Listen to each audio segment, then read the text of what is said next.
Hello, hello, can you hear me?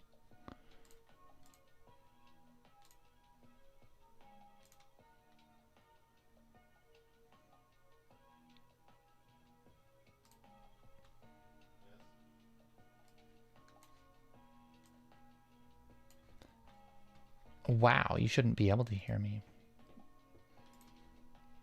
My settings, it's jacked up. Imagine that. But that's okay.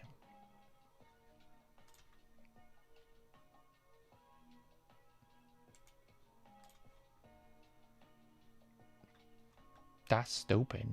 You shouldn't be able to hear me. Can you hear the music?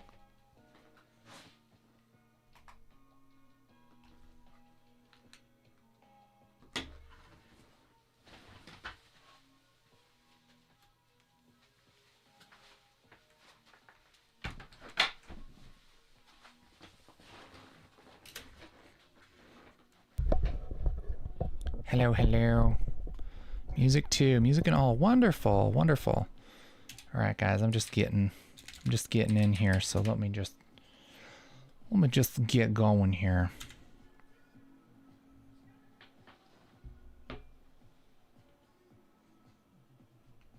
Hi. Hello. Welcome. Welcome to the stream. I'm just getting my stuff set up here. I think it's gonna work out. Can't hear any music. Other people can hear the music though, so what's up with that? Weird. Increase the music volume. How about that? That a little better? What's hard is that this is really loud for me. It's really loud. Is it streaming on school as well as YouTube? No, just YouTube. Just the YouTubes. Actually, Dan, if you want to post this on school, that'd be super. Super. Let's just make sure this is gonna work. All right, I think we're good, guys. I think we're good. Okay, it's like really loud for me though. I gotta bring it down, yo. Okay. I'm new to DaVinci. Any course recommendation for Studio 20? Turn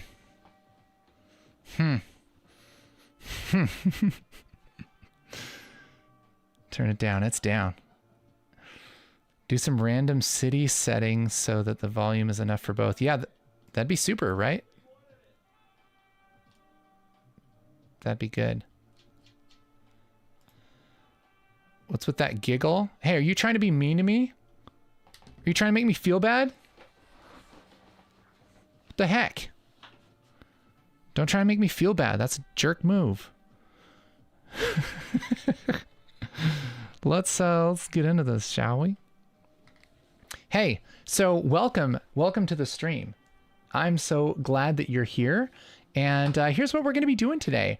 We're going to be just talking about visual effects, talking about Fusion, talking about cool stuff here. So if you have any questions, if you have any wonderings, anything that doesn't make sense to you when it comes to Fusion, I would love to go over that. Would love to explore that with you. If it's how the heck do nodes work, to what are transfer modes, to why does alpha channel, any of that stuff, anything that's a little bit nerdy. If you don't know what any of that means, if it's just like, why even Fusion, that's cool with me too. That's okay. That's all right. All right. So we can talk about all kinds of cool stuff like that, but I'm pretty much just going to take questions as they come up. Yeah. So yeah, feel free to post them in the chat. And if I miss what you said, apologies, but I think it'll be okay. And Dan and Sam are going to help me a little bit. And we're going to kind of figure it out. Sound good? It's pretty chill, pretty chill. Are you by any chance going to update your beginner DaVinci course, or does the old video still apply even in the latest update? It mostly applies. I would say 90% of it for sure applies. We were just talking about this. Like literally we had to kind of stop the conversation so that I could come on here. That's why I'm like sort of running behind a little bit. It's because we were just talking about whether we should do that. Why don't I just ask you? Why don't I ask you? Would you guys like an updated video? What is the most helpful thing? Actually, I would love to know the most helpful thing for you to learn Resolve, for you to learn to make the things that you want to make, because that's really what we're trying to do here. Ground control, the mission that we have is to make it easy and accessible for you to be able to make the things you want to make. We want to inspire and empower creativity when it comes to videos. All right. So what is in your way? What can we do to help you? That's what I want to know. That's what I really want to know. We've been focusing a lot on Fusion because Fusion is the coolest, the most powerful page inside of Resolve. So we do a lot of stuff with Fusion. So would love to talk about any of that. But if there's other things that you need, I don't know. We can talk about it.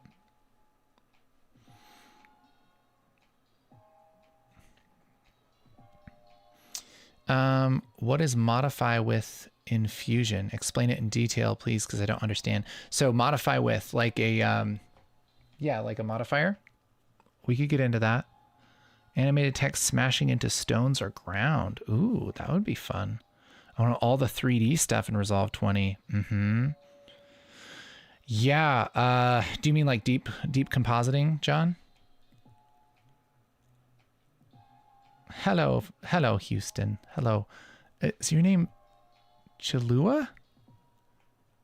How to animate text smashing into objects. Okay, do you mean like breaking objects, like shattering them? Why don't my Fusion actions look like a Marvel movie? I don't know. There's a lot to that. What CPU and GPU do you have? Let me look. I'll show you. Okay. I have a 128 gigs. I have AMD Ryzen 9 5950X 16 core 24 gig graphics card. It's a 4090. That's what I'm rocking right now. And it works pretty well, I would say. Works pretty well.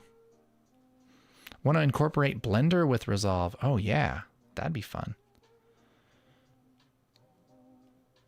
What kind of projects are you wanting to do with that, All Things Film? I've gone through the Introduction to Fusion course about 2 weeks ago, and everything is still relevant from a learner's perspective. Yeah, for sure. Yep. Cutting out a cartoon and making it a PNG. You mean cutting out a PNG and making a cartoon? How does DaVinci Resolve differ from Adobe After Effects besides the price, lol? Yeah, so the big differences as far as Fusion and After Effects goes is Fusion is node-based. You can do, I would say, as far as out of the box, like with like vanilla After Effects and vanilla Fusion, you can do just about everything. Just about everything in they're very, very similar in their capabilities. Where After Effects certainly has the edge is it's been around for a really long time and people have a lot of presets and templates and plugins and everything for After Effects, which is very, very good. There's some really great stuff for After Effects. And so that's a big, big deal for a lot of people. Yep. So that's like really kind of the biggest thing. And then probably the second biggest thing is nodes and getting used to how nodes work, which we can talk about how nodes work. We can kind of jump into that if that would be helpful for you. If that would be helpful for you, say nodes and have a thumbs up and we'll do some of that. Just tuned in to say thank you for the free YouTube tutorials. Learned a lot from you. Hey, thanks. That's awesome. Want to make AI-based films. Yeah, crazy. That's man, that Technology is moving so fast. I just can't even believe it. I'm seeing stuff now that it doesn't even look like AI. It looks real. It's just wild. Completed your 5-hour intro Resolve course. It was amazing. I learned a lot. Thank you. Hey, that's wonderful. Okay, Muhammad, I want to ask you, what do you need next? What's the logical next step? That's a question that we're asking internally. Like, after people do that course, what do you need next? Please tell me. The issue is I have as content. I have drone footage, but that's all. I can make stuff from it, but I want to do other stuff, but don't have the source material. Any ideas? What kind of stuff are you wanting to make, Jeff? I mean, we have a bunch of practice media in our media vault, which is linked in the last like few YouTube videos, actually. Presets to purchase. Interesting. What kind of presets? How can you blend between clean plates and Infusion similar to the Mocha remove option? Mocha Pro remove option. I'm not sure. I'm not really familiar with that. I did a map video with Google Earth Studio with some boxes with the name of the cities. At the end of the video, I zoomed out, so I want the names to be showing when I zoom out. You could track the track the features on the map and then just put the text on there like that. No text moving and just smashing into a mountain like it's written over it. Oh, so like it kind of sticks on it, like it wraps around the mountain. Is that what you're talking about, game frame? Is there a way to import a high map into Fusion, like a height map, like a bump map kind of thing? What are the steps you take to block out a motion VFX sequence? I have an opening title sequence in mind I'd like to recreate. Do you have a storyboard tool for mapping it out? I don't have one specifically that I use. I would probably do just like pen and paper or some kind of digital version of that. Does Fusion have a particle system like Particular in AE? Yes, it does actually. It's almost exactly like Particular. It can do, I think, just about everything Particular can do, but it's built into Fusion. Is Apple platform better than Windows for DaVinci? Not really. Not necessarily. Umbra, you didn't miss anything. We're just doing some talking. How many years have you been learning Fusion? Since it got added to Resolve, basically. But I did After Effects for many years before that. Using simple 3D shapes to create something like a street scene or a house in a forest using images like you can on Blender. Oh, okay. Yeah, I mean, you could certainly do that with like floating cards, that kind of thing, like 2D cards. How to animate 3D text each letter using single 3D text node. You could probably do that with like a, what's it called? Like a displace 3D, not a displace 3D. Is that what it is? A jitter 3D, possibly. You might be able to do that. In fact, yeah, I think that's how you would do it is with jitter. I did one of those with one of the corridor shots.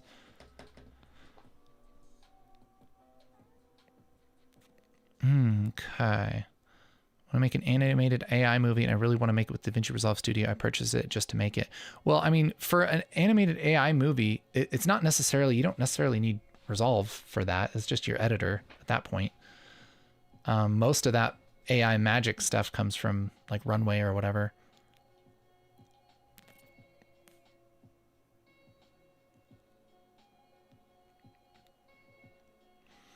Did you start working on a timeline arrow of the difficulties of the various courses or the resulting level obtained after? No, we haven't worked on that yet. We've been trying to finish up our VFX course. After a course, would it be possible to mentor us how we can get a job or how we can find freelance work? Oh, okay. So looking at how to get a job. Yeah, that's good. That's good. I mean, the biggest thing with getting a job, guys, is you want to show what you can do, right? Like do a bunch of stuff and put it in a reel, because that's the biggest thing. If you can show somebody a reel of what you can do, then that speaks a lot louder than how much school you've gone to or even how much experience you have necessarily. It's really a big deal. Can we get a full virtual production that uses only Fusion, Blender, or Unreal for free? That'd be awesome. That'd be awesome. We do have a video that's coming out that is Fusion and Unreal, which is it's not quite what you're thinking, like with where we would like have tracked camera and everything. It's more of a composite, but that's fun. So any way to add video like an image plane, but the USD node system? No, there isn't. You'd have to do that in the traditional 3D, which is unfortunate. But I believe you would have to like layer the renders, because I don't even think you can render an image plane 3D into the USD system. I think it blanks it out, I'm pretty sure. What would be beneficial would be to remove the clutter in the videos you make for us. Some of us just want to make an amazing intro and outro that's stunning, not learn pro editing. Can you tell me what you mean by clutter? Like what does that mean, Ebenezer? What's the best solution to adding motion to an image with smoke in it? Interesting. So are you talking about like there's like smoke puffs or whatever, and then you would make the smoke look like it's moving?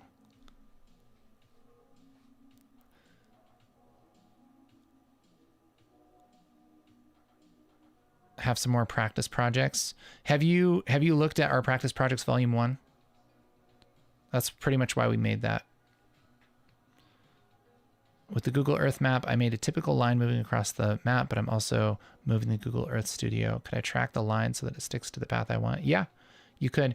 I actually showed how to do this a while back with, you would do like a planar track, probably, depending on how much like curve there is, but you could probably do a planar track and have it stick with that.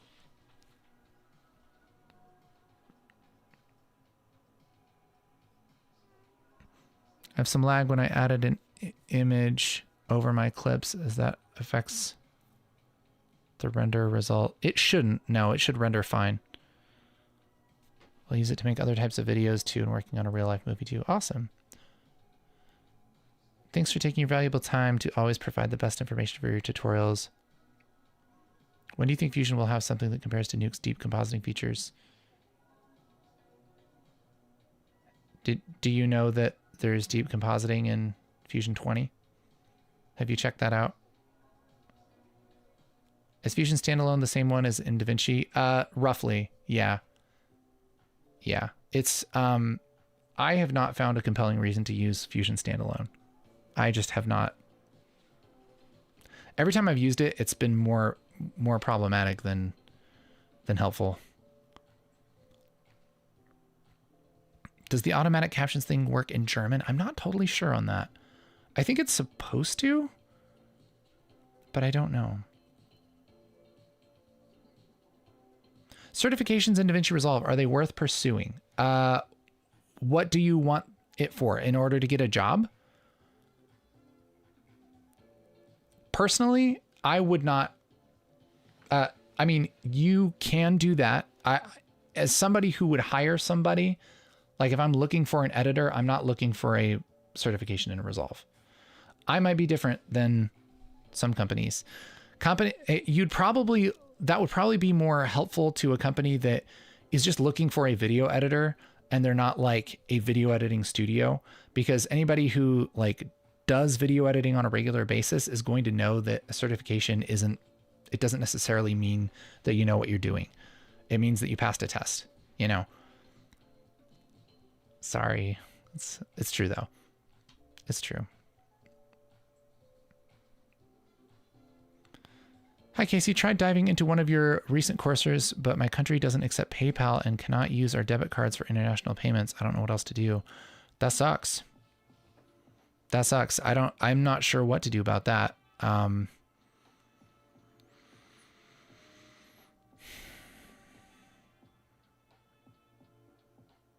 Yeah, I don't know. I don't know if there's an option for that. And I mean, we have everything enabled on our end that we could accept. So I don't know what to do about that. It might be worth looking into a different bank or something that can help you, that can give you a debit card that will work internationally. I don't know much about that, unfortunately. I'm sorry. How does one texture realistic toast in Fusion's 3D system? I mean, you can do, what's crazy is Fusion can do all kinds of texturing that's really great. Thanks, Tyler. You can do stuff with the USD U shader node. So good, so good.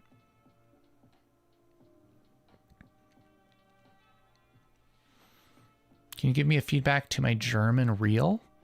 Like, what kind of reel is it?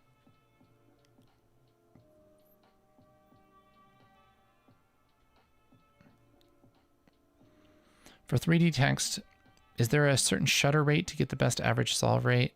I fly FPV with typical 180 rule and the tracker did not work well since the average solve error was high because of motion blur. Are you flying really close to things where there's a lot of parallax, like it's moving? Because if that's true, then yeah, a higher shutter would probably help that. Probably. If I want to temporarily disable something in Fusion, is there a difference between disconnecting nodes or just disabling them? Yes, there is a difference, actually. Disabling them typically works fine. And it is essentially the same thing. But when you're talking about performance, sometimes you can have a node that sucks up a lot of power, and disabling it doesn't necessarily disable it from processing that node. This happens a lot with like when we're doing like animation rigs and stuff. Like I've been playing around with the idea of having a high res animation rig and a low res animation rig and having them linked together with expressions and modifiers and stuff. And you have to physically disconnect the high res rig for the low res rig to perform well. You can't just disable it, or even with the switch node, you can't do it. And the nerds tell me that that's because it's linked with modifiers, and the modifiers still have to talk to each other even if something is disabled, which is too bad because that would be really, really nice. But anyway, for other than that kind of situation, you can hit Control P and disable things most of the time, but I would try it out. Can you use the curve in Fusion for the camera to track along? I'm not totally sure on that. I haven't tried that. I'm sure there's a way to do it. I haven't done that though. Trying to replace movie poster behind glass in a low light moving shot, adding back original reflections. My results are subpar. Any suggestions for poof source footage? It's going to make it hard if there's already a poster there. If it's like black, then it should be pretty easy. And you could do it with putting the new poster over it and then putting like a transfer mode over it or something. You could do that, which would be essentially what our poster tutorial was the other day. But if there's already a poster there, it's going to be hard. You would probably have to just add in new fake reflections that aren't the same ones. And that might be tricky. Laptop is very slow, but I'm working with nodes. Sometimes the software has crashed. How can I solve this issue? I have 8 gigabytes RAM, 4 gigabyte graphics card, and 8 Gen Intel processor. You need to get more RAM and a better graphics card. I'm sorry. One thing that you could do would just be to composite in lower resolution. You know, you could do, especially if it's like 1080. I mean, depends on what kind of footage you're working with. If you work with like 1080p, like ProRes footage, you could probably do pretty well with it.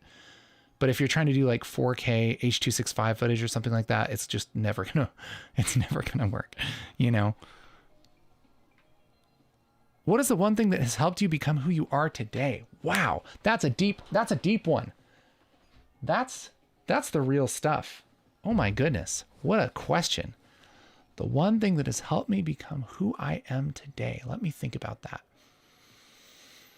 I mean, it's not one thing. It's a bunch of things. It's a bunch of things. You know, a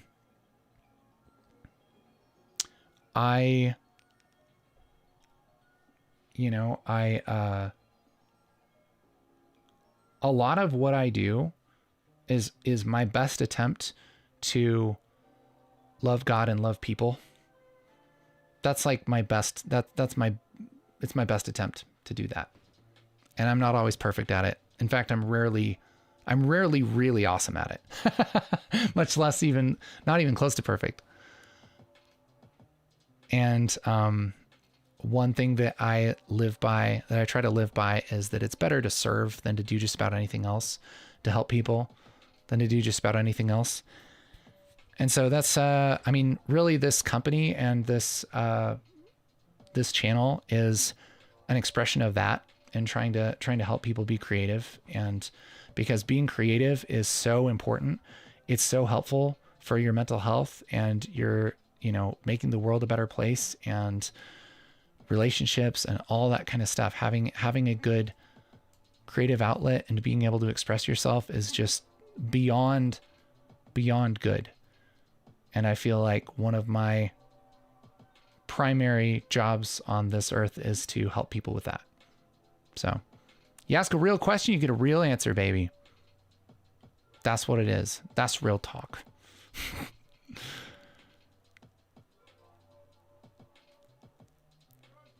A comprehensive updated editing course from organizing and importing footage through the rough and fine cuts to color grading, sound mixing, and final delivery. So an end-to-end course, essentially. Is that right? Okay. If you guys are into that, what Jesus is saying, I'm going to pin the message up to the top of the chat. If you guys want something like that, just give me a thumbs up in the chat. If that's like, yes, dude, I would pay money for a course like that. I'm not saying we'll do it, but I do want to know what you guys think. Thank you. Tyler, thank you so much for the super chat, man. That's so cool. You sweet man. Look at you go. That's amazing. Thank you. Dang. Show some love in the chat for Tyler.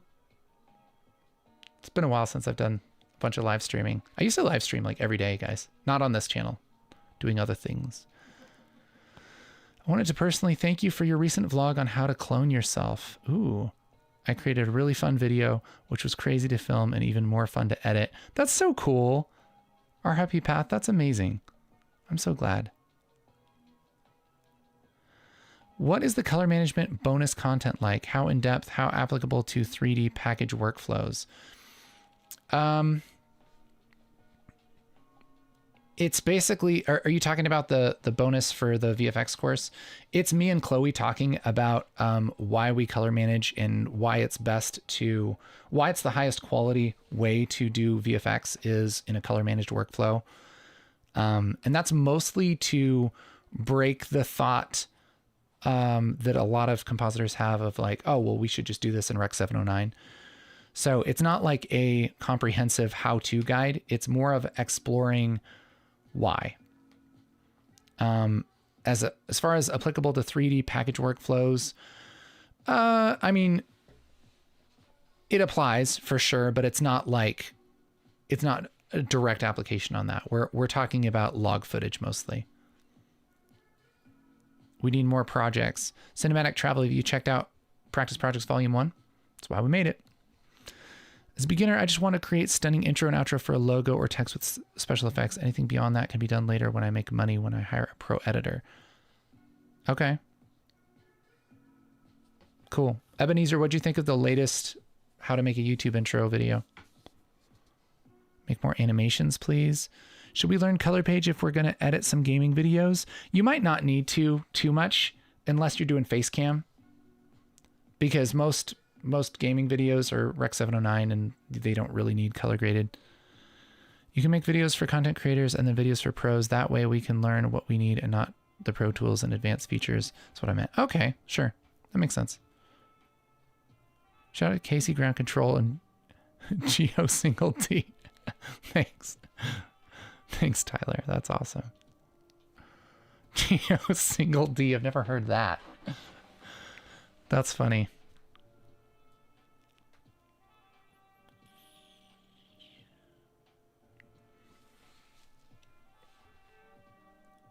What can be the difference in limitation between DaVinci Resolve, Fusion, and After Effects for VFX, motion graphics, color grading, and dynamic effects that can be used in anime?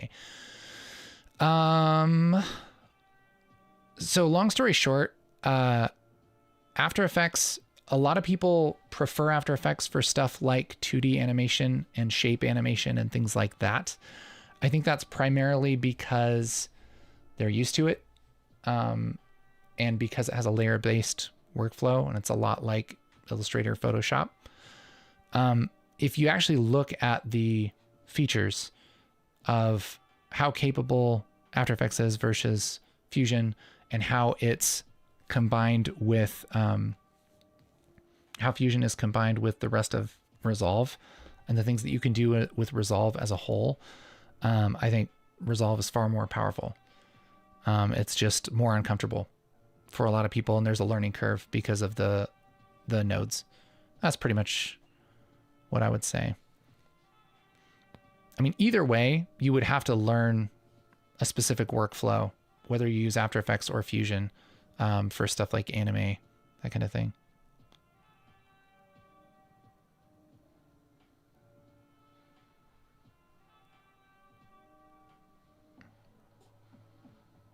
RAM is cheap right now.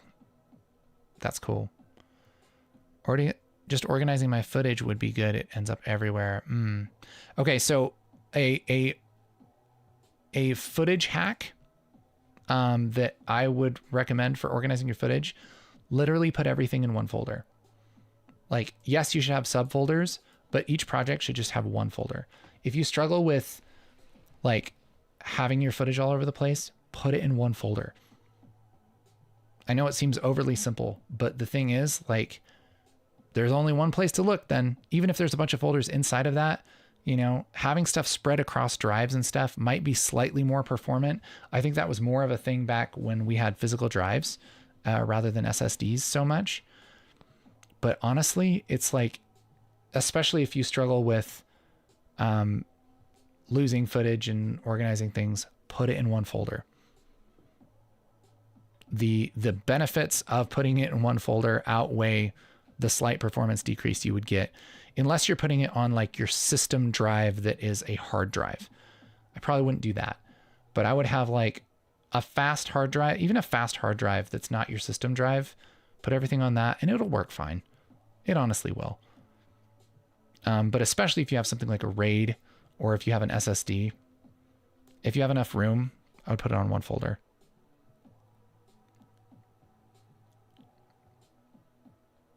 I was a big League of Legends player back in the day. Dude, I've never even played that game once.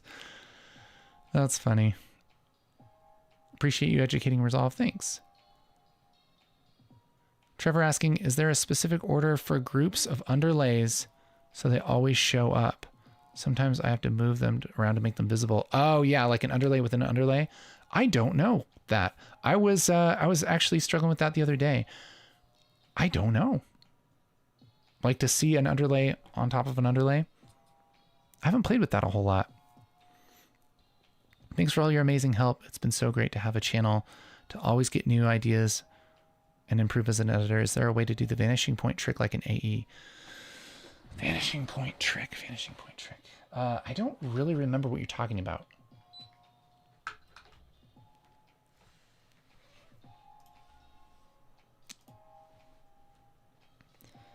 Trying to replace a movie poster behind the glass. Yeah, I acknowledged that earlier, Dan.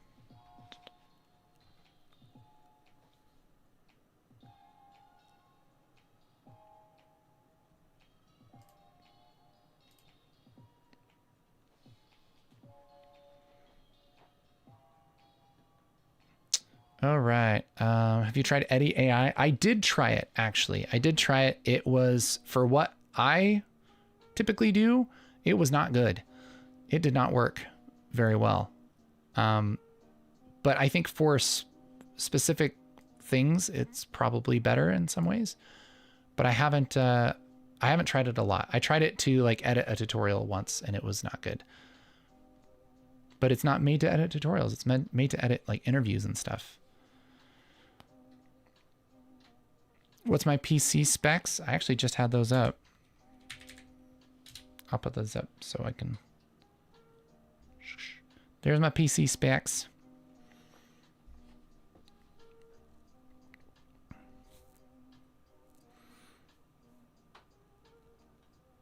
I saw some refurbished $500 or $600 HP desktop Intel i7 32.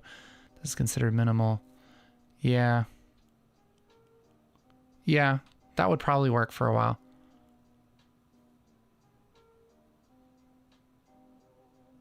Tips for starting VFX for beginners. Ooh, that is a good one.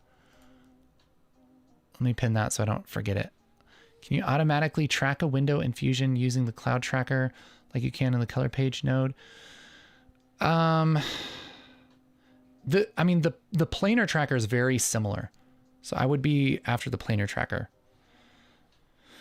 But it would be nice, like the cloud tracker in the color page is magic. The thing is though, that most of the time when you're tracking a window, it doesn't have to be super exact. And so I feel like it's not quite as magic as it seems like it is, just because it doesn't need to be as exact. So it's like magic for, 80% exactness. Yeah. Follow your 3D tutorial with the chess pieces. It helped me create an opening scene, not chess pieces, for our movie. The director was ecstatic. It was a jib move from a single image. That's so awesome. I'm from Malaysia. I love your tutorial and your style, and I have a question. If I buy Studio on a crappy laptop, then I buy a good PC. It's not hard to change it at all. It's super easy.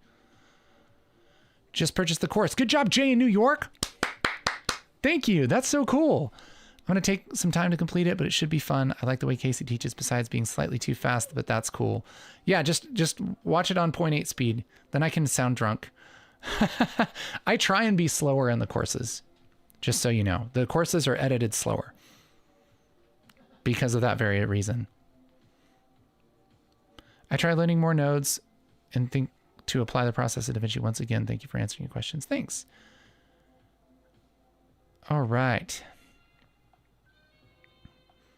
I want to make the width of two rectangular shapes depending on each other with an expression. Same height, touching in the middle. If I change the width of one of these rectangles, the other adapts.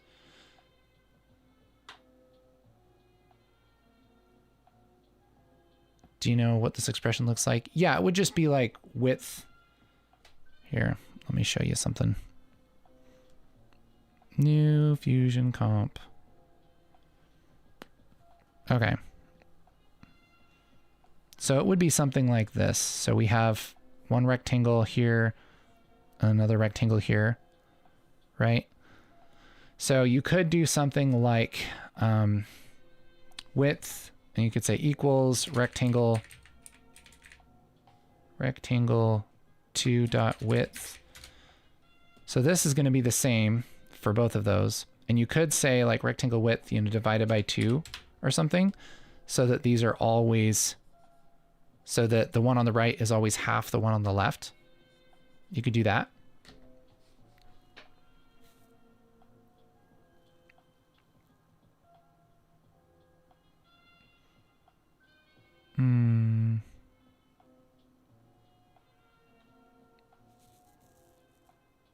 Windows 11 versus 10. I don't know for sure. I use Windows 10. Dan uses Windows 11. I don't know which one's better. What is your favorite way to display and transition between photographs in a video?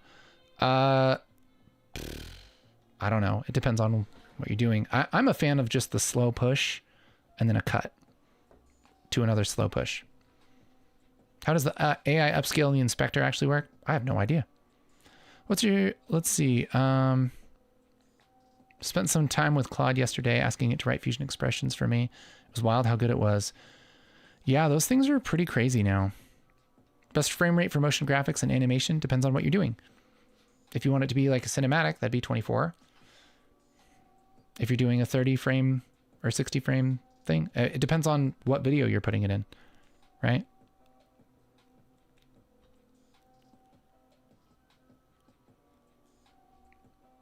All right, tips for starting visual effects for beginners. Hold on. I like how my phone says scam likely, and yet it still rings. Just don't ring. Just don't ring. Why am I still rocking the public beta? I just haven't. I've been in the middle of a project and I haven't updated it yet. I usually do. I probably would. What's the problem to have low RAM Infusion? Like only 32 gigs? 32 gigs is probably fine. It's mostly because when you preview things, it won't preview as much. So like you might only get half of this playback or something. It fills up the RAM with the cached frames, basically.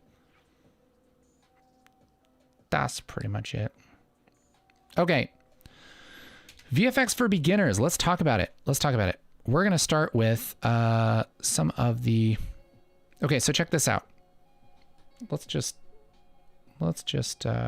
So this all this footage and everything is from our new VFX course, which is kind of our, if you know Fusion enough, like you are familiar with nodes, maybe you've taken our intro course, maybe you've watched a bunch of my YouTube videos, then you should be ready to take this VFX course. And we have a whole bunch of 3D renders and different VFX elements and stills and shots and everything for you to practice visual effects on. And during the course, we walk through systematically how to go from somebody who knows Fusion-ish to being pretty good at visual effects. All right. So that's kind of the journey we're taking you on. For today, let's just start out with, let's look at the lightsaber shot, because this is actually a shot that we include, but we don't actually have a lesson on. So this will be like a bonus thing. So if you buy the course, you'll get all new stuff rather than a repeat here. Because we do have quite a bit of shots. We go through however many this is, different projects in Fusion. So in the course is what I mean. So let's just go to the Fusion page here. Can you create an expression class? We do have one in the works, actually. We do. I have confusion with learning Nuke or Fusion. I would learn Fusion because if you want to jump over to Nuke, you'll be able to really easily. It's very, very, very similar. Yeah. I would learn Fusion because it's free. I don't know how old this is. This is actually really old. So that's gross. That's really gross.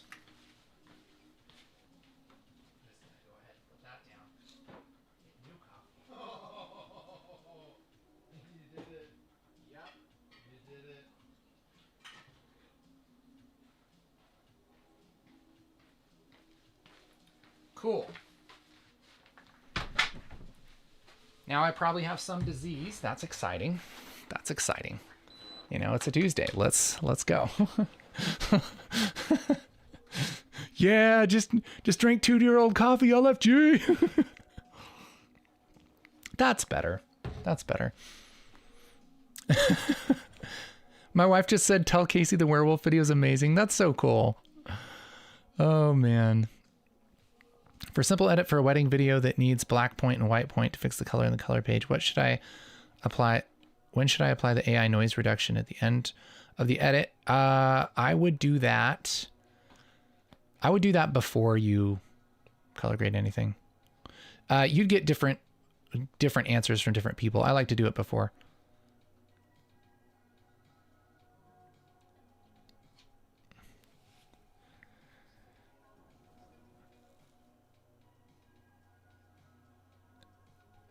Why still on beta? I just haven't updated. There's no big reason. No big reason, just haven't gotten around to it. Just haven't gotten around to it. And it's working fine. So Okay, so let's talk about some basic VFX stuff here. Give me an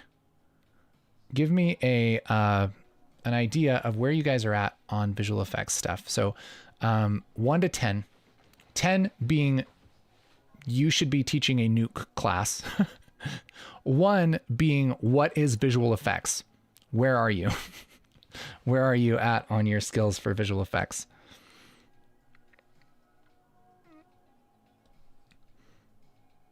If you don't know what nuke is, you might be a 1 or a 2. You might be around there. That's okay. Cheers for the 3D chess pieces tutorial. Awesome. Thanks. What's up, Squim? All right. All right, so we got some intermediates here. Got a few beginners. If you bought the paid version of DaVinci Resolve on a laptop and you bought a new PC, do you need to buy the paid version of DaVinci Resolve on the new PC? No. You won't be able to use them both. You'd have to, well, you can. I think it comes with 2 seats. Yep. But either way, you can disable one. It's really easy. It's ridiculously easy. It's way easier than a different company where you have to do something else. Yes. Okay. So when it comes to visual effects, really what we are looking for here is we want to make, we're making a visual effect is making an adjustment usually to real footage, and you want it to look real. That's kind of the big deal. All right. There's kind of 2 sides to Fusion. There's visual effects and motion graphics. Motion graphics is making things that don't necessarily look real. Things like animations, things like titles, things like, cartoons, things like, a bouncing ball, like that kind of stuff, right? 3D stuff. That's more graphics. Visual effects is like what you would think of as how you would like edit a photo in Photoshop, cloning things out, duplicating things, erasing things, adding fire, all of that stuff. But video form, that's visual effects. Does that make sense? So what we are going to do here is learn a little bit about visual effects when it comes to my sweet boy. This is Bryce with a lightsaber shot. So this shot is, we planned for the visual effects. That's the main big thing that I really, really want to drive home here is your visual effects are going to be better if you plan for them. If you just shot something and then you decided later to do some visual effects, it might turn out well, or it might not, depending on what you're adding, right? If you shot something and you just had to clone out a car in the background or something, it's probably not that big a deal, right? But something like this, where you have a big flashy, like literally flashy visual effect, like this lightsaber turning on, you'll see we have this red light come on. And that's because if he were holding a giant light here, it would actually be giving off light. And so we need to have some kind of light hitting him. Now, you could possibly fake this. You could fake it and it would look fine, probably, depending on how you did it, but it's not going to look as good as the real thing. If you can do the real thing, always do the real thing. Question so far. So he's Sith. Oh, for show. Faux show. Yeah. This is a Huion canvas. Canvas. It's the smaller, it's like 24, I think. Advancement in AI will affect editing. Oh, totally. We're all doomed. But no, I'm just kidding. But not really. Where does he stand? Who knows? I don't know. I think a lot of stuff will be automated in the future, but it's still going to be really valuable to understand how to do this yourself. There's a point that Simon Sinek made the other day that if you guys know who he is, and he mentioned that, okay, so if you got AI to write you a book, you could make a good book with AI, right? Anymore, you could make a pretty solid book using just AI, right? But what doesn't happen is it doesn't build you up as a person. Half of the point of writing a book is going through the process of writing a book. It's not necessarily to have a finished book at the end, which I think is a fantastic point, right? Same thing. Making a movie isn't about having a finished movie. It's about making a movie. And I don't think that's ever going to go away. Anyways. Maybe I do know what VFX is then. There you go.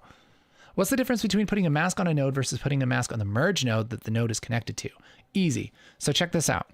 So if I had, actually we can do it with this. So masking a node. So if I were going to cut out this lightsaber, let's say, all right. And I grab a mask and I start to mask around this lightsaber. Okay. Like this. I'll just do a quick one so that we aren't here all day. Like this. And I apply it to this footage. What that's going to do is tell this footage right here to only show on screen, to only load, it's telling Fusion to only load that footage right here. Okay. When we have a merge, so let's say, let's just put this on a green background, sure. When we merge this over a background like this, we could mask the media in like this and have it on green, right? Or we could mask the merge and have it on green, and it's going to give us the exact same result, right? So the question is, what is the difference? Well, the difference is what we're telling it to do. Right now, what we're doing is saying, get a green background and then load some footage, but only load it here, and then put that over that green. Okay. When we have this, we're saying, get a green background, load some footage, all of it, put it over that green background, but only put it over it here. Now, if you're confused, well, here's the practical difference. If I had a, let's do a transform node. If I were to grab this transform node and move this around, look what happens. It goes under that mask. Versus if I had the mask before it, like this, without changing this transform, it looks the same, but look what happens when I do change the transform. It moves the whole thing with the mask. So it's kind of like, do you want the mask included? Or do you want to move it under the mask, like within the mask?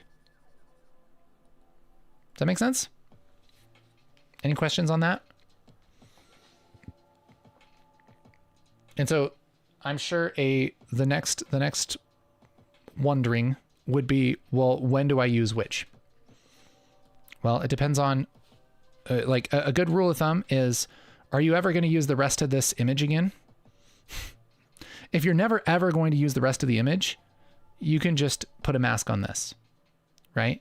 But if you're going to break it up and sometimes you want to use this part and sometimes you're going to use his face and sometimes you're going to use the background, then you might not want to mask that image. You might want to mask it in the merge, right? So that's kind of what we're doing. Make sense? Okay. So an introduction, tips for starting VFX for beginners. So, oh boy, what have I done? There we go. I accidentally hit F1. There we go. We're okay. I've used a computer before. It's all fine. So, first tip is to make sure that you plan for your effect, all right, during production, because that's always going to be the best. Now, we got to think about this in a couple ways. You always think about, okay, what would this be like? What would actually happen if this were really here? So if we had a lightsaber right here, what would happen? Well, one is it would be really bright. Okay. So if we had a red blade here and it were truly bright enough to be a, piping hot plasma sword that could slice through anything. If it's a red blade, it's not going to look red. Okay. It's actually going to look white because that light is going to be so bright that it clips in the camera. All right. So we need to do something that makes this white. We need to have some kind of white piece here, and then we need to have it just kind of glow red. So to do that, you could do that a bunch of ways. The easiest way to do that inside of Fusion is just to grab a background, and I'll make this red, and I can put this over everything. And again, here I have a choice. I can either mask the background or I can mask the merge. In this case, it doesn't really matter. I'd probably mask the background though, because I do want to move this around a little bit. So I'm going to mask the background. Let's use a polygon node, and I'll just connect that. You can do this a bunch of different ways. You could do this with a rectangle. In fact, let's do this with a rectangle, because that'll just be a little easier. And I'm just going to make this blade and just rotate this to where it's straight with that handle. And we'll just kind of put this right here. Okay. And then we can soften that. And so we're making the red part of the blade. Okay. And you can see how that looks bad. It doesn't look believable, even though it's the brightest red, super bright red. It doesn't look believable. That's because it wouldn't look like that. Nothing looks like that, really, unless it just wasn't that bright, in which case it's not going to be a lightsaber, right? If you look at the lightsabers in any of the, especially the newer movies, they're white. Pretty much all the lightsabers are white, with just a little bit of glow. So what we might want to do is take another background, and we'll just make this white and put this over. And then let's just copy and paste this rectangle. Sure. Let's put that over. And then maybe we'll take the soft edge down a little bit. And then maybe make the width down a little bit. Oh, that's what I'm talking about. Now that's looking like a bright lightsaber. Okay. How do you zoom in and out of the viewer window with the footage on? Well, I have a pen, so I'm trying to remember. I think you hold Control and you scroll with the scroll wheel. It might be Alt. It's either Control or Alt, and you scroll with the scroll wheel to zoom in and out. Maybe you just zoom in and out. I don't remember. I haven't used a mouse in like 8 months.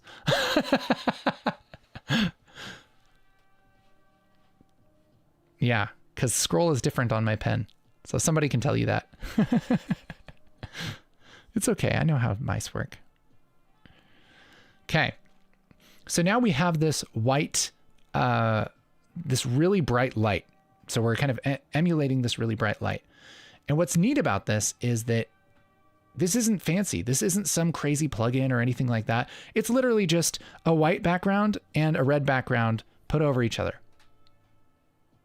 Okay. Now, the next thing I would think of as for this visual effect is, okay, should it look like this? Like, should this light be over this handle? And the answer is like maybe a little bit. It should maybe glow over it a little bit, but not this much. It really looks like I just pasted something on there. Okay. So we don't want to do that. So that's where we should go back to our original footage, and we're going to have some kind of mask that kind of limits this so that we can put this kind of back over it. Anytime you want to put something in a scene and have it behind things, you're pretty much going to have to deal with masks or roto or a matte or something like that. Okay. If you guys don't know what a matte is, let me know. Anybody, even one person, if you don't know what a matte is, let me know and we'll talk about it. But basically we want to put this as like a new layer over our blade. So there's a bunch of ways we could do that. One thing that I could do is I could just copy and paste this original footage like this and then mask it. I can just mask it like this. Let's just look at this footage here. Actually, I'm going to look at it before I connect the mask. And yeah, we'll select the mask and I'll do a quick cutout of it like this. Great. And oftentimes when you're doing visual effects, you'll try one thing and it won't work, and then you'll try something else. And no matter, and as you get more experience, you'll notice when something is probably not going to work, or when something maybe needs a little bit more love. But I typically always try the easiest thing first. If I can get away with the easy thing, there's no sense in working more than I need to. You know what I mean? So we'll go with something like this for now. Sure. And then maybe we'll add a little bit of soft edge to it just to soften that. Is the matte the black and white thing that tells you what to show and what not to show? Yep. Yep, pretty much. Okay. So now we put this back over it, which works pretty well. And so now we have this in. The only thing is that there should be a little bit more glow over this. One thing that we can do is probably just fudge this by softening this edge. Can probably just soften that edge a little bit and it'll probably just act like a glow. Yeah, that works pretty well.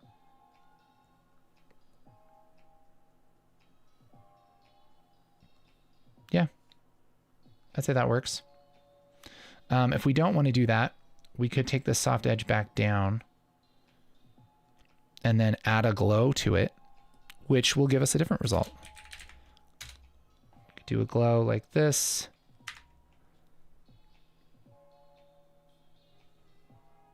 And just add a little bit to like kind of the brighter regions like that.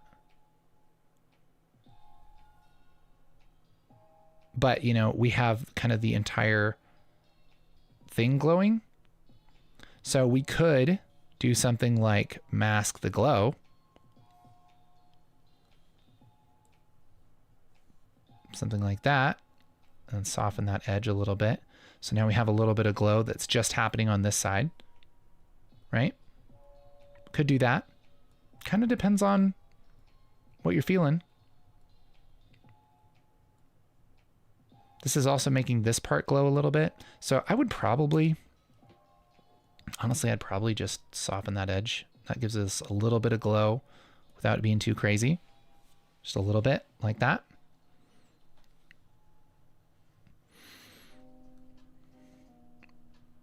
So now our shot's looking pretty cool. Now, there's going to be a big problem here. There's going to be a big problem. When we play this back, it's going to immediately break. I'm currently learning video editing and would love to practice with some short film footage. Do you have any clips I could use for non-commercial? We do have some clips. We actually do have quite a few things. There's a Star Wars video. There's a few different videos that we have where you can download the short film footage. There's one that's a Western that we could do. Matt, let's talk about that guy.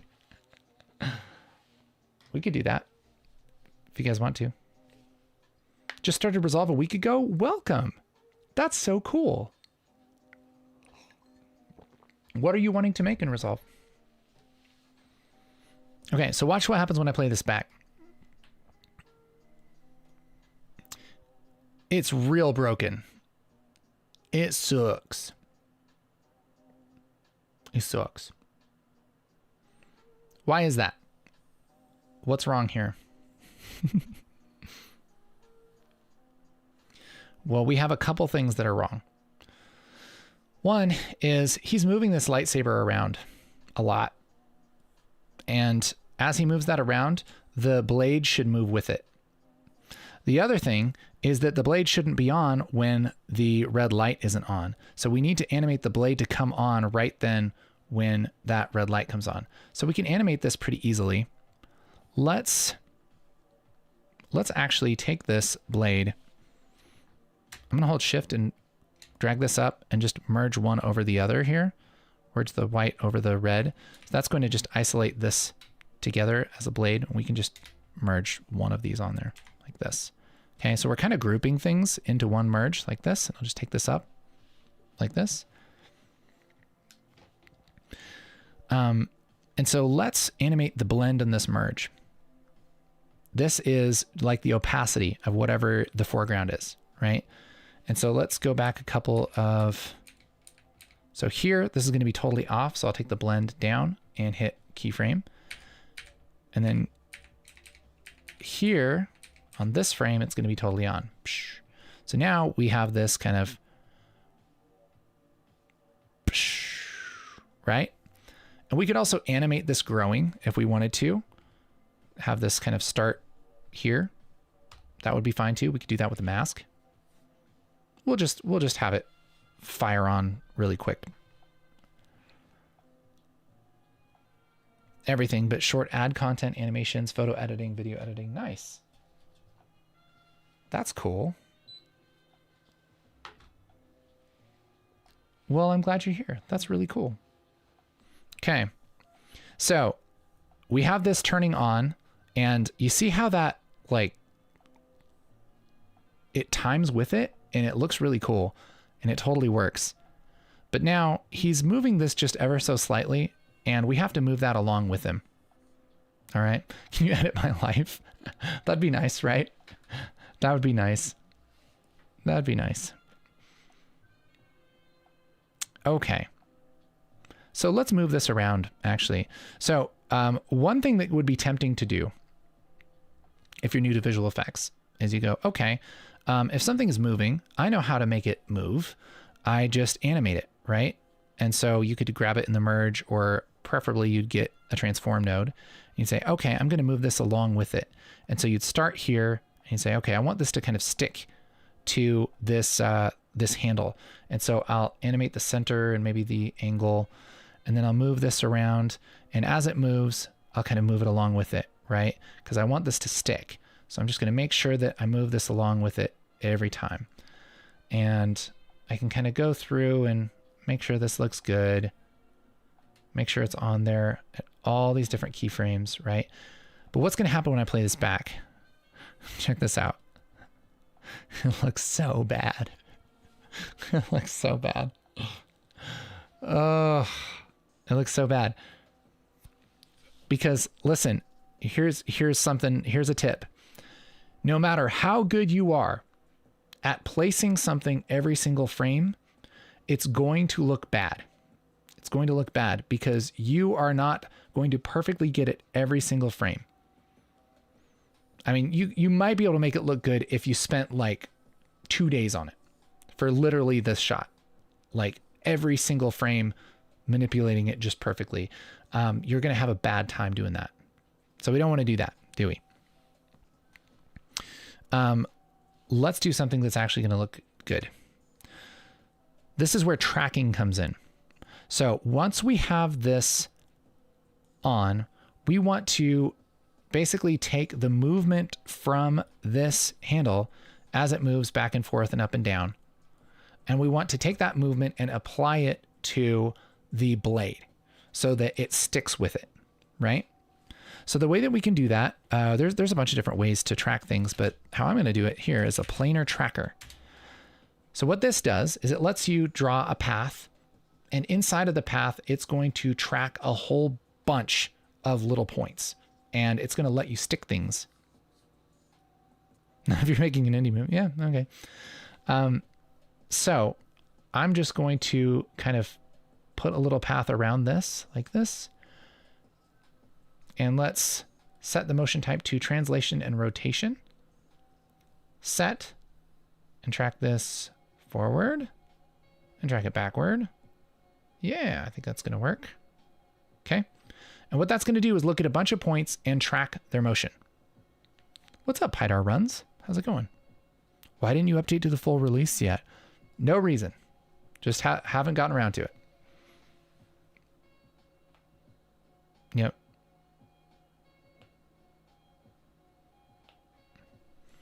All right. Let's say create planar transform. What this does is it makes a transform node with all these keyframes on it. And it basically does all of the work that I would have spent 2 days doing trying to get this just right. And ideally, I can plug this in right here, bloop, like this. And that blade, which is probably not in the right place now, should stick to this. Should stick to it decently. Oh, the mask isn't actually. changing. Yeah, the mask isn't changing, but let's view it before the mask. Okay. And now that's going to move perfectly along with the handle. All right. It's maybe just a little wiggly, but we'll call it good for now. Right. So there's our handle. Now, something that is going to be a problem is that because this is moving, we have this kind of cut off here. So one thing we can do is just make our background a little bigger. Let's just make it a little higher. Same thing for this height. We'll have to adjust the mask a little bit, but it should be okay. Take this rectangle down. Take this rectangle down, something like that. Great. So now that should work a little better, not have any problems. Yay. A lot of people said stable version is buggy. Is it true? I don't know. I haven't tried it. I've heard people say that for sure. But guys, you want a brain-shattering truth? You want a hard to swallow pill? The difference between the release version and the beta version is they called it a release version. Yeah, that's the difference. Yep. I'm sure there are a lot of things that are fixed from the beta in the full release version, but there's still going to be bugs. I'm just saying. I've seen I've been in on some of the development meetings sometimes, or not meetings, but like, you know, talked with some of the developers, and this is true for most software, guys. I didn't say necessarily that they didn't do any updates. They certainly did updates, but sometimes, I don't know about this time, sometimes it's literally no different. Okay. Sometimes.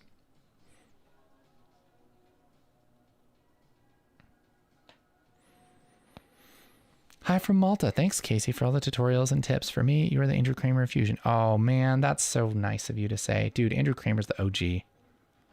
That dude's awesome. I learned so much from him. I'm experiencing some minor bugs and performance issues, but to be fair, I just started messing around with 3D, which I hadn't been doing since V20 was released. That makes sense. Might just land a job as an editor because of your videos that help me understand DaVinci better. Thank you. My question is, there's maybe some fun feature you like, but not many know about. Yeah, I mean, I think a lot of the big ones people know about. I mean, the Magic Mask version 2 is crazy. Super good. The multi-layer stuff is pretty cool. But I haven't gotten that deep into it either. Downloaded DaVinci Resolve 5 days ago and your videos are helping me. Awesome, Hackerball. That's amazing. I'm so glad. Okay.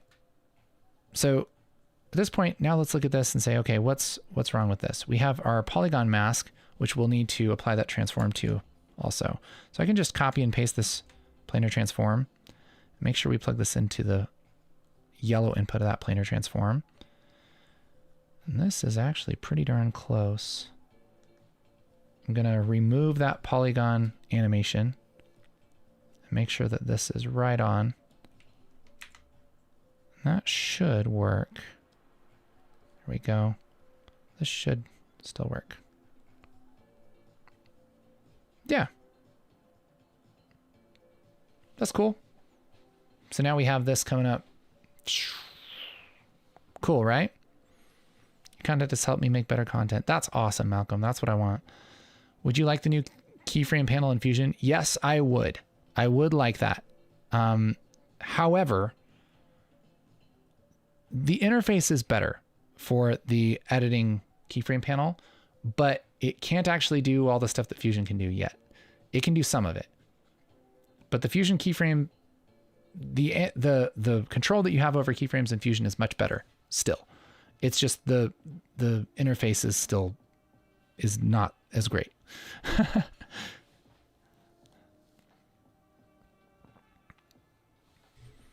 What I think is that if the PC is good and properly configured, then Resolve is rarely going to crash. When it's your PC is not powerful and you ask it to do a large effect, yes. Yes. Yes. Exactly. Yeah, you can't underpower it. I mean, it's just like anything, right? Like if you have a car that, you know, requires certain gas and you put down watered down gas into it, it's not going to work, you know? Not going to be very good. I started DaVinci from your motion graphics for beginners and Fusion video, that fish animation. That's so cool. I love that. I love that. You're absolutely the best introductory Fusion teacher I've ever watched, and it was worth every penny and then some for signing up your courses. Thank you so much. Hey, Squim, that's amazing. That's cool. Good PC specs. I mean, spend a lot of money on a graphics card. That's what I would do. And get the best CPU you can get. I would do like an i7 or an i9, probably, or AMD, like a Ryzen 9, that kind of thing. And then like NVIDIA, like 3070 or better, I would say. Something like that is probably about what I would recommend. Something like that these days. You don't need to get a 4090. Get a 3080 Ti or something. Like something that's maybe a year or two old, and it would work fine. I was petrified of Fusion until I found your channel. Isn't it so lovely to hear all about the people you help? That's so cool. Thanks, Our Happy Path, sweet friends. All right, so yeah, this is cool, right? So now we have a lightsaber that works. We can make this even better, though. We can make this better. Let's give this a little bit of crackle. What do you think? It's crack-a-lackin'. Here's how we can do that. Let's use a node called Displace. And we're going to use a node called Fast Noise. What Fast Noise does is it makes clouds.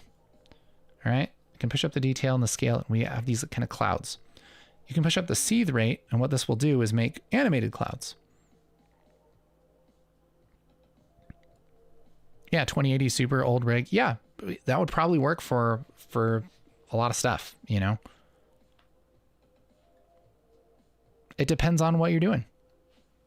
Depends on what you're doing. If you're doing like basic stuff with like 1080p ProRes footage or something, you can probably get away with quite a bit, you know, with a pretty low spec PC.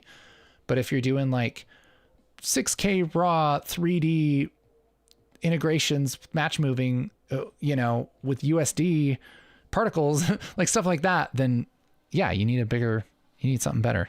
You know what I mean? I can take this Fast Noise and plug it into the Displace. And what this will do is move this around and kind of crackle it like this. See what that's doing? Take this offset and push that to the left. Push that refraction strength up. And now we can make this just crazy. Right? Let's see what this looks like here. So that's too much, obviously. We can even change this to XY. And I can just push this X refraction up a little bit, just so it gives it a little bit of life.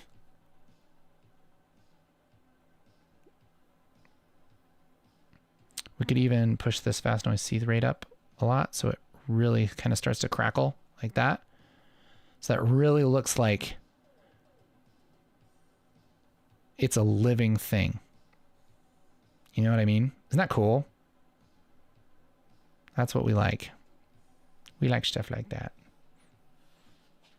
Okay. You can even put like sparks and all kinds of cool stuff on there. That's really fun. But yeah, starting VFX, it's 90% of it is looking at a shot and just thinking about what does it need, right? So like this shot obviously needs a blade, right? If we had a red blade, what does that need? Well, it needs a white core. So we can put those together. Once we put that in,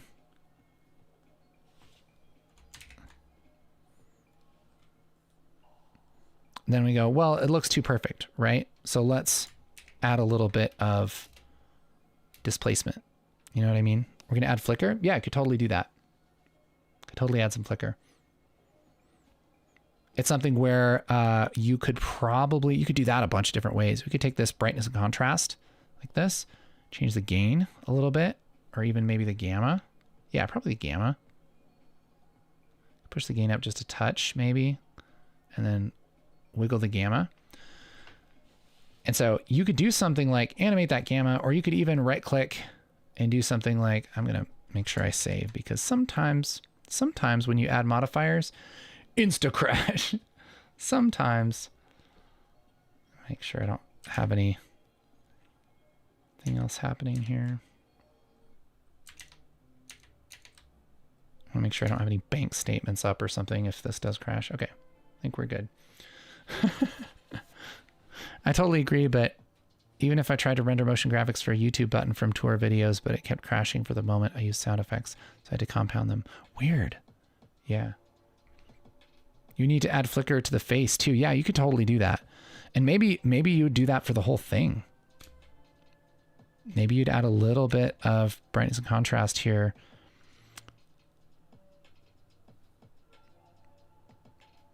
You know, you could even do something like take this footage and do kind of a matte here and just keep the brightest parts.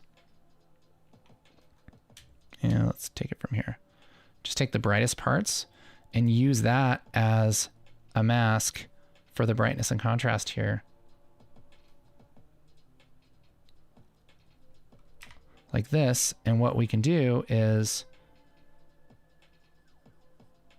we can kind of adjust how much that changes things, which would be kind of cool. So we have a little bit of that flicker happening there. So we could take this, right click, modify with, and let's do maybe shake. Maybe shake.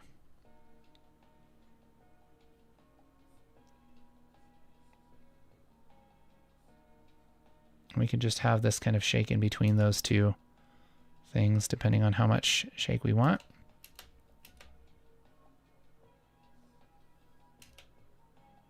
So there we have it kind of shaking a little bit. We'd have to dial that in. We can get a little bit of that.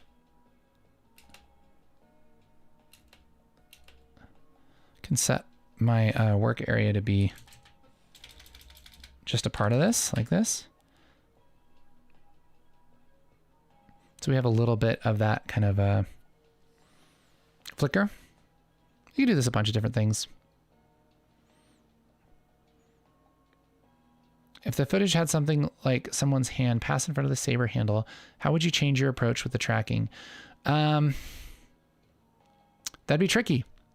That'd be tricky. When that happens, you usually have to find something that like you would track part of it and then like track this part. And then as it kind of moves, then you move to tracking that part. You might need to do like a planar track or a point track with that.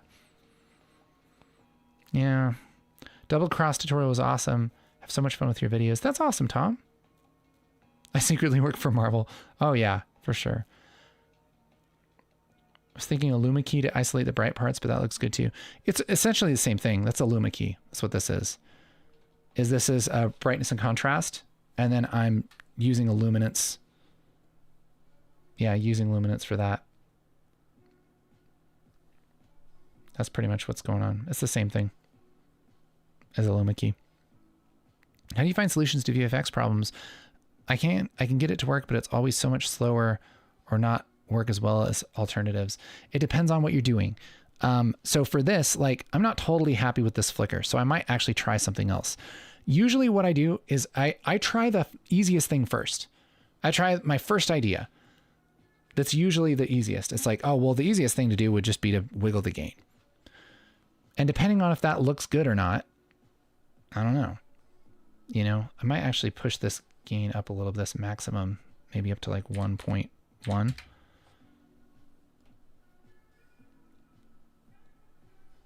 And then have this down to like 80 because I don't want it to get too dark.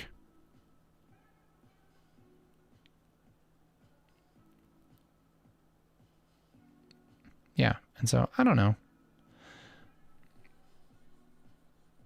You could also just ignore the face, you know, and see how big of a deal it is that it doesn't flicker.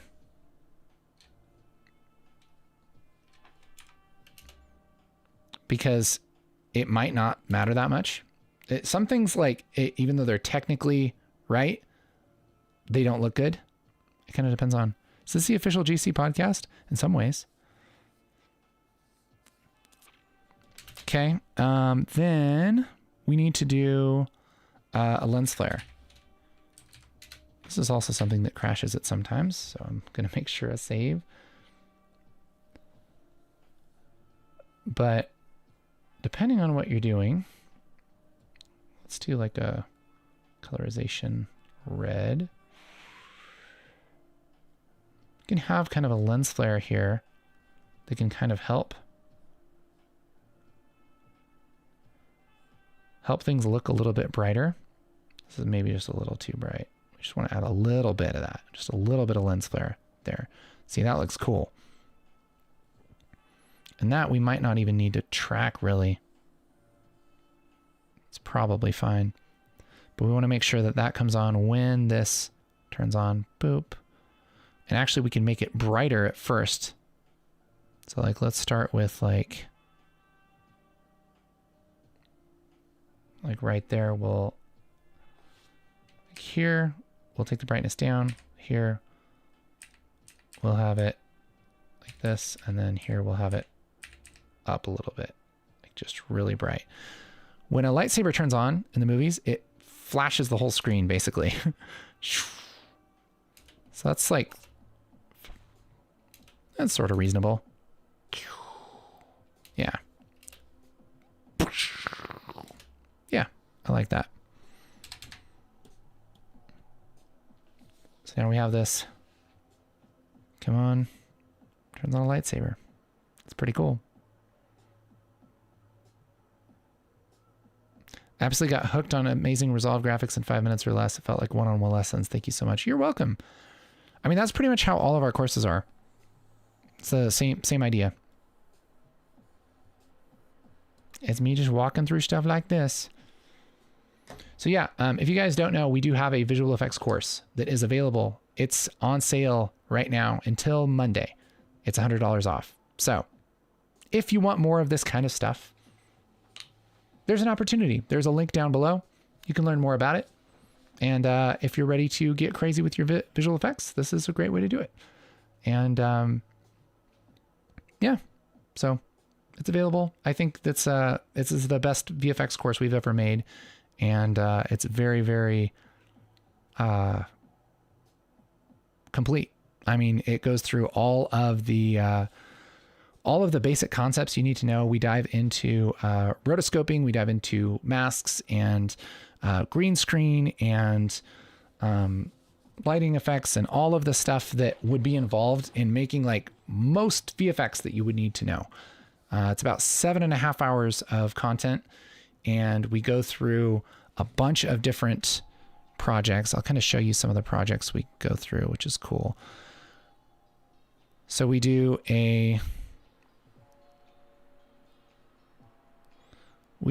this shot where we go through and we add that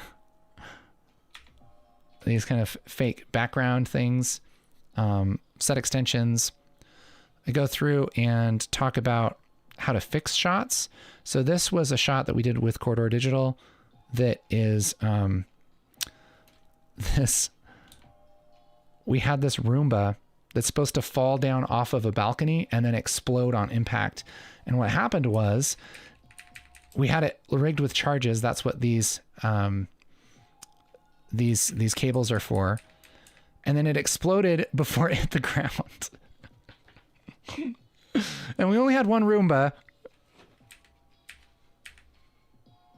So Yeah, it had already like done a bunch of exploding before it even hit the ground. So what we do in the course is we look at how to fix something like this. Obviously, you're probably not going to do this exact thing, but there's a lot of things where you need to fix the timing of something. A lot of times where that would happen. And so we completely redid the first part of the shot to make it explode when it hits the ground. So yeah. The course price, it's typically $3.99. It's $2.99 this week.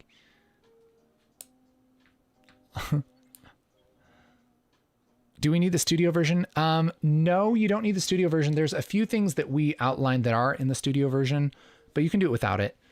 You could do 95% of it. There's a few things like where we do magic mask a couple times, and we do some noise reduction, but it's kind of like you can just not do that part if you don't have the studio version. It's no big deal.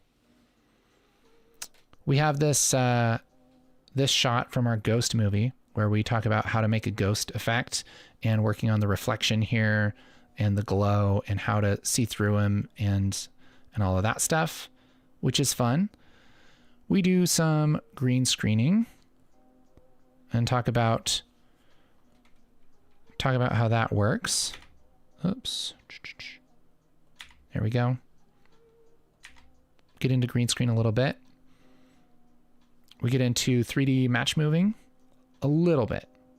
We do this shot where we do a 3D track and put some 3D text in there that's kind of floating. That's fun. We do a bunch of rotoscoping work where I don't have a thing up here, but where we like rotoscope this whole car and we look at all the different ways that you can rotoscope. We go through this this radar comp, which is a 3D render from Blender, and we go through and we break out all of the render passes and we merge them together and rebuild the beauty pass from Blender and go through and do things like adjust the colors of certain render passes without affecting the colors of other things. And we go through and use mats and crypto mat and all that crazy stuff that you can do from a 3D render. This is tweaking out, but that's what it's supposed to do. We do this thing, which is taking a still and making it into a video, which I know is less impressive nowadays in the day of AI, but you learn a lot doing this kind of thing. And sometimes AI might not do exactly what you want it to do. You know what I mean?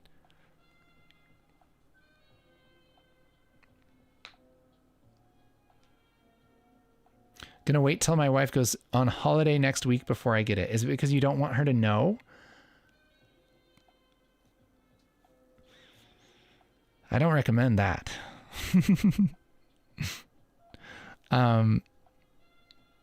What do you get for buying studio? It's just you get the main things that why people get it are the noise reduction. It uses your like graphics card a little better, I think. Although I think it's less of a big deal now, but it can use your hardware a little better. It runs a little faster. And you get a few different fusion effects, things like lens flare and camera shake and magic mask and depth map and like the really cool AI stuff. Basically all the cool AI stuff is what you get. You have more time and no distractions. Okay, well, you should get it by Monday, though, because it'll be $100 more next week. So don't wait to buy it. Wait to go through it. You know what I mean? I don't want you to have to pay $100 for no reason. Okay.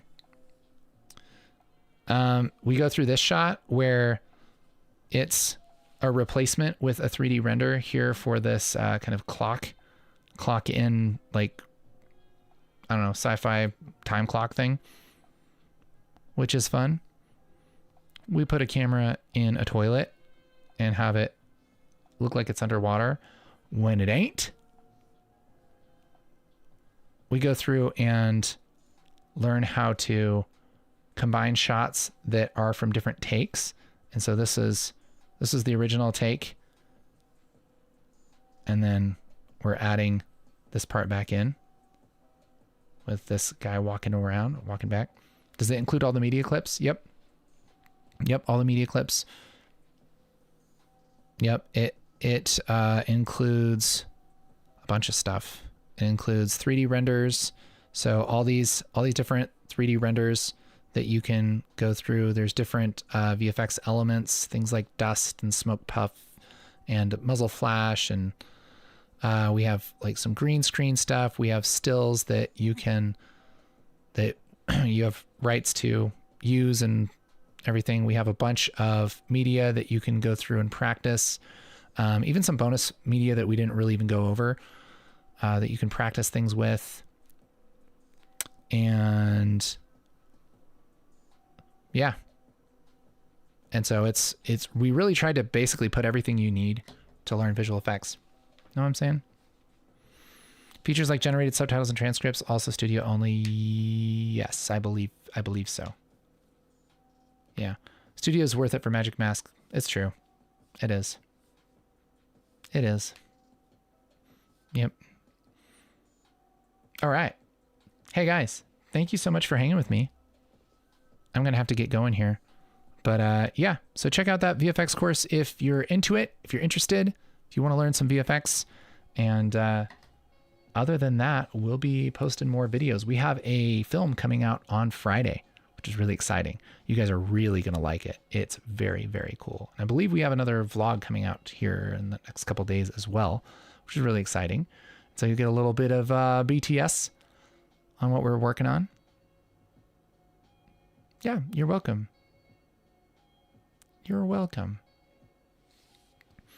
Condone yourself. I actually, in the Magic Mask V20 or V2 video that I put out a couple weeks ago, I go over how to do that, how to add the mask in Fusion.